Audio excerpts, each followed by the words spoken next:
سعودی عرب میں ادبی تنظیم حلقہ فکر و فن کی جانب سے محفل مشاعرہ کی تقریب منعقد ہوئی، جس میں پاک و ہند کے شعراء کرام کی جانب سے محبتوں بھری شاعری کے علاوہ پاک بھارت تعلقات کو بہتر بنانے پر بھی زور دیا گیا۔ ریاض سے عمیر علی کی رپورٹ دیکھیے۔ غم چھپانے کا انداز بھی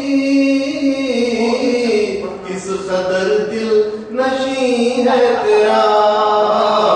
غم چھپانے کا انداز بھی۔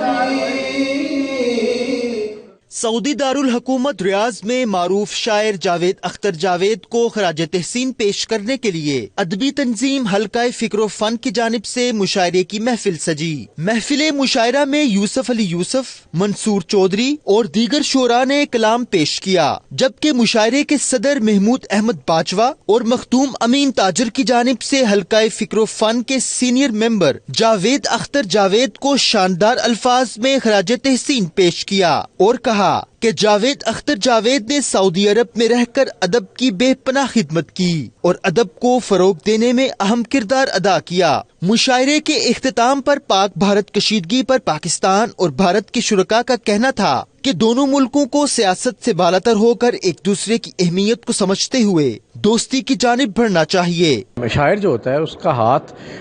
لوگوں کی نبض پہ ہوتا ہے، اور اس خطے کو جس طرح کے چیلنجز آج درپیش ہیں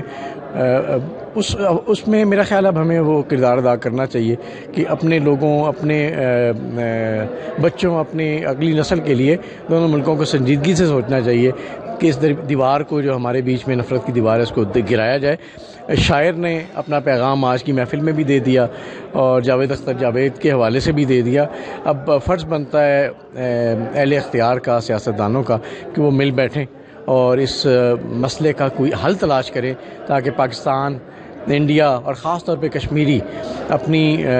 مرضی کے مطابق اپنی زندگی گزار سکیں۔ ہندوستان پاکستان کی جو عوام ہے وہ کبھی نہیں چاہتی کہ آپس میں کسی بھی بات کو لے کے اختلافات پیدا ہوں، لیکن اللہ سبحانہ تعالیٰ سے یہی دعا گو ہیں کہ اللہ تعالیٰ جو محبت ہمیں یہاں سعودی عرب میں جس طرح ہم رہتے ہیں انڈین پاکستانی مل کر، اللہ تعالیٰ یہ جو جذبہ ہے محبت کا وہ ہمارے سیاستدانوں کے دلوں میں ڈالے۔ اللہ تعالیٰ جو ہندوستان کے سیاستدان ہیں، پاکستان کے سیاستدان ہیں، خدا کے لیے ہم اللہ تعالیٰ سے یہ دعا کرتے ہیں کہ اللہ تعالیٰ ان کے دلوں میں وہی محبت ڈال جو ہمیں یہاں ملتی ہے۔ تقریب میں سخن نوازوں کی بڑی تعداد بھی پہنچی۔ اس موقع پر شعراء نے محبتوں کی زبان شاعری کے ذریعے اپنا کلام سنایا اور حاضرین سے خوب داد وصول کی۔